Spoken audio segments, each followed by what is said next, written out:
My aim in this lecture is to walk you through some very general guidelines for understanding the tradition of Marxist and socialist feminism. Just like in the case of liberal feminism, I hope that some of the notes that follow will make you reflect on the gap between theory and practice in this political movement. Historical and contemporary Marxism can be characterized in terms of three types of commitments. A commitment to some kind of materialism about history and social change, a focus on social class and class struggle, an expectation of the revolutionary replacement of capitalist relations of production with communist ones. How does Marxism, characterized in these general terms, relate to feminism? The two political movements can be related in a variety of ways, and I will sketch four of them. 1. Many Marxist feminists have suggested that sex is to feminism what class is to Marxism, and hence that there are instructive parallels between the two approaches. Somewhat stronger relation is that of overlap. Marxist and feminist theory have a shared emphasis on oppression and domination, practical social change, as well as the concepts of ideology and of ideology critique. Therefore, some have claimed that there is a substantial overlap between the two political movements. Others have emphasized the intersection between the two. Some Marxist and socialist feminists have been quick to point out that class and sex oppression intersect in the social situation of working class women, a situation which cannot be understood by simply lumping together a male-centered analysis of class with an analysis of sex relations which implicitly equates women with middle to upper class women. And finally, some have suggested that the relationship between the two political movements is one of entanglement. A final stance is that capitalism and patriarchy are mutually reinforcing structures, which are so entangled with one another in practice as to be inseparable. What is general across these different ways of characterizing the relationship between Marxism and feminism is that in all of its shapes, Marxist feminism can be understood as an attempt to draw attention and correct the mistakes of other feminist approaches, in particular of liberal and radical feminist approaches. For instance, mainstream liberal feminism has been criticized by Marxists for being too narrowly preoccupied with the concerns of white middle-class women, to be too focused on formal rights and freedoms like suffrage, at the cost of neglecting the issue of the material deprivation suffered disproportionately by women, and also accused of being too little conscious of the barriers that class raises between women, who, for that reason, cannot be regarded as a homogeneous group. In turn, Marxist feminists have been accused that they treat patriarchal oppression as a secondary concern, especially by radical feminists. In its stronger form, this critique claims that there is something inherent in Marxism which entails a dismissive attitude towards feminist concerns. The standard response is to say that Marxism and feminism are not competing commitments, such that one can be ranked above the other. Rather, they are two sides of the same coin. Marxists and feminists insist that you cannot get rid of capitalism without getting rid of patriarchy, and also that you cannot get rid of patriarchy without getting rid of capitalism. But what does that mean?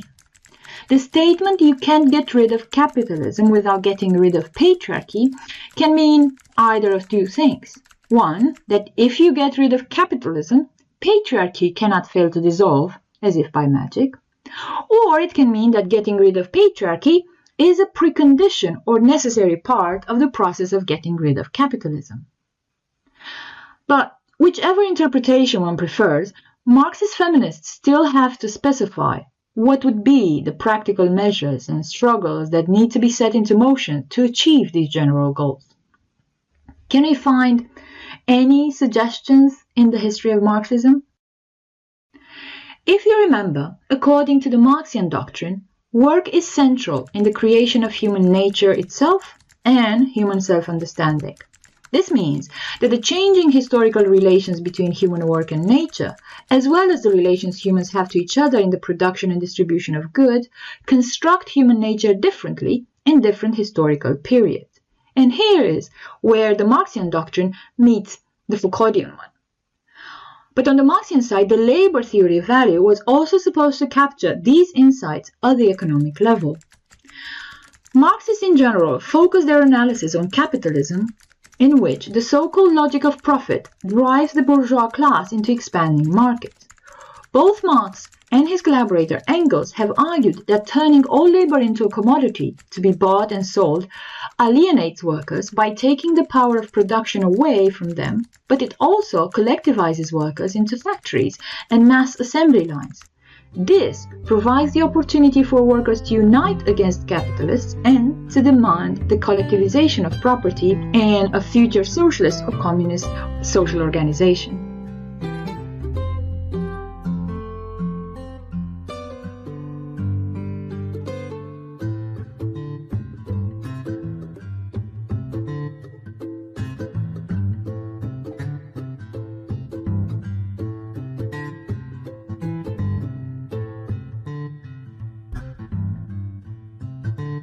Marxist feminists draw in particular on Friedrich Engels' analysis of women's situation in history, which he laid out in The Origin of the Family, Private Property and the State.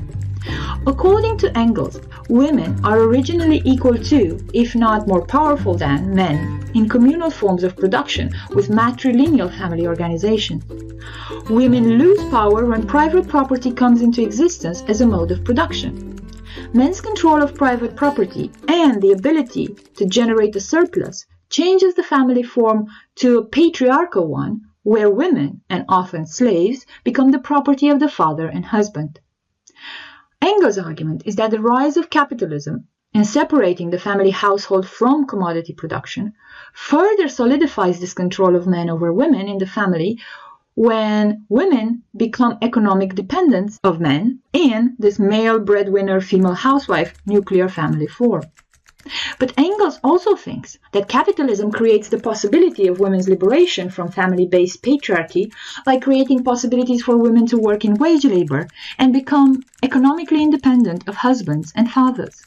However, he points out that because of the problem of unpaid housework, a private task allocated to women in the sexual division of labor, full women's liberation can only be achieved with the development of socialism and the socialization of housework and child-rearing in social services provided by the state.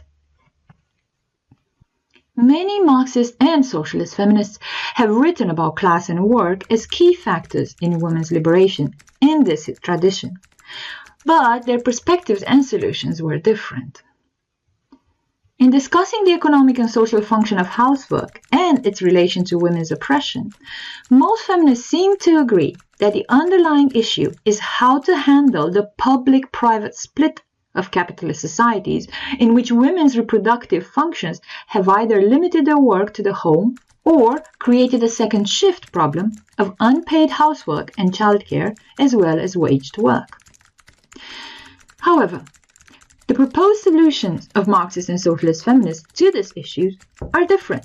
Some campaign to keep housework in the private sphere, yet make it more scientific and efficient.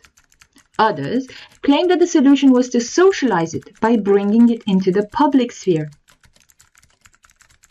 Others yet argue that women bring the positive values associated with motherhood into the public sphere by obtaining the vote, cleaning out corruption in politics, creating settlement houses to educate and support immigrants, and forming the women's peace movement. But even here there were disagreements about whether to downplay or highlight the distinctive function and skills in motherhood as work for which women are naturally superior, or to see motherhood as restricting women's chances for economic independence and equality with men in the public sphere. But you might ask, how does housework oppress women? Some Marxist feminists point out that housework being unpaid makes women dependent on men, as well as devalued since their work is outside the meaningful sphere of public economic production.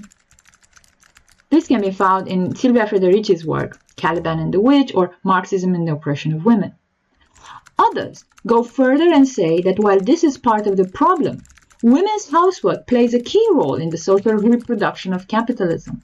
The fact that the necessary work of reproducing the working class is unpaid allows more profits to capitalists. So, the sexual division of labor in productive and reproductive work makes women unequal to men and allows capitalists to exploit women's unpaid labor.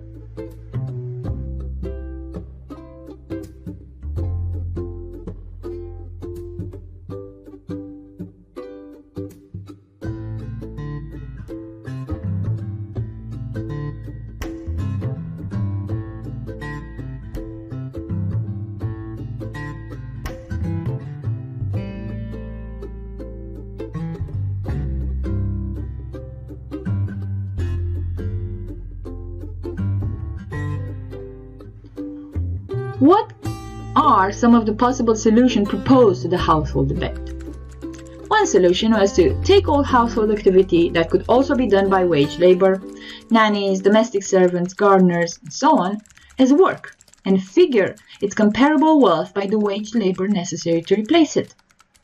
Another solution was to reject the attempts to base women's oppression on social relations of work altogether, on the grounds that such theories are overly generalizing and ignore the discrete meanings that kinship activities have for women in different contexts.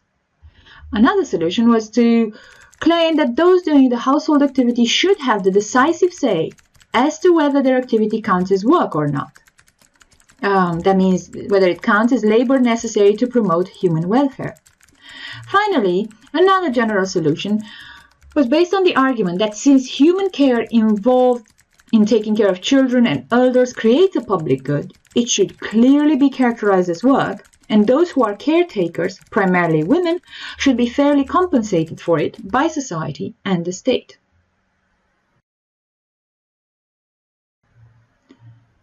More recent versions of Marxist feminism emphasize the intersection between different categories and try to give equal weight to how class, race, sexuality, and gender, among others, contribute to the constitution of different forms of oppression of historically specific groups of women.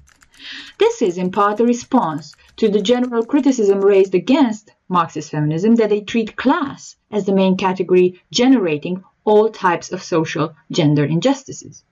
However, these attempts to fix the focus on class or to shift it towards intersectional categories are often based on specific definitions of terms such as economic class, gender, and race, which in turn makes it hard to compare and evaluate and create a common agenda for Marxist feminists. Moreover, it has been pointed out that while integrative or intersectional approaches manage to capture specific features of oppression at the individual level, they fail to provide solutions to structural injustices. So the project of an integrative Marxist feminism is still, to put it in positive terms, an open project.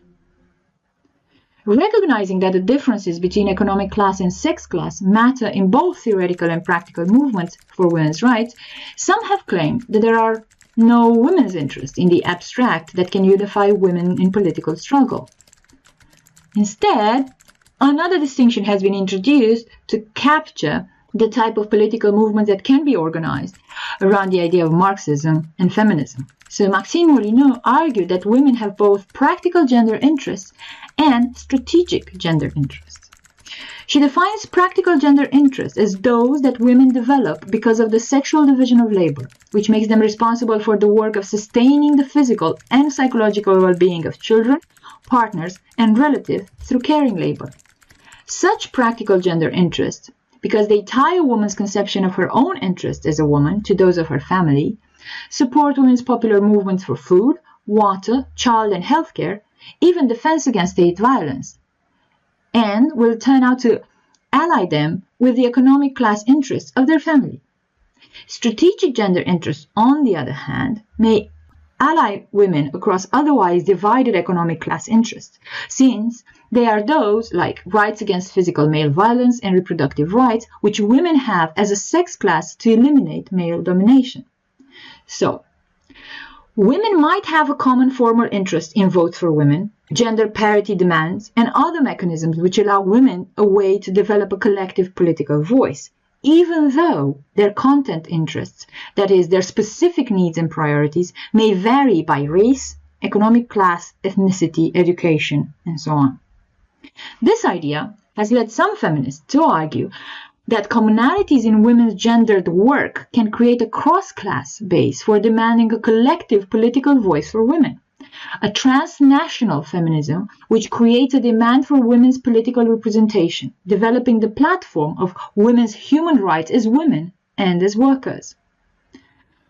Still, the tension between women's economic class-based interests or needs and their visionary or strategic gender interests or needs is still always present and must therefore always be negotiated concretely by popular movements for social justice involving women's issues.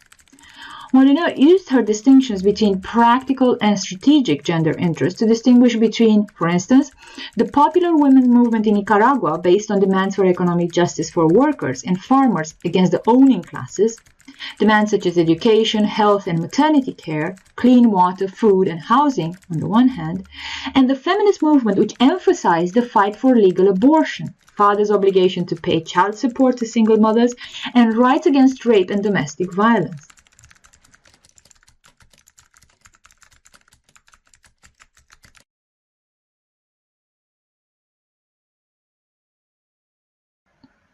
The focus on the concept of socioeconomic class thus remains a distinctive mark of Marxist feminist writings, both theoretical and activist.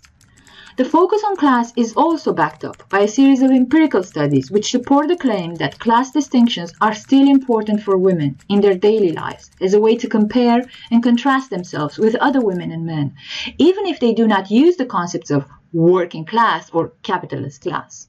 Let me give you some examples of such empirical studies.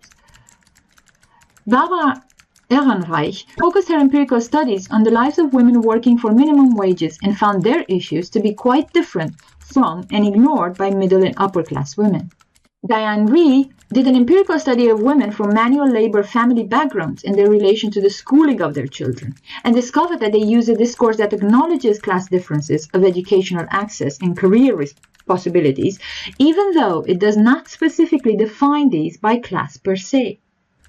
And finally, Julie Betty did a discourse analysis of the way that Latina high school students create their own class distinctions through concepts such as chicas, cholas, and trash to refer to themselves and their peers.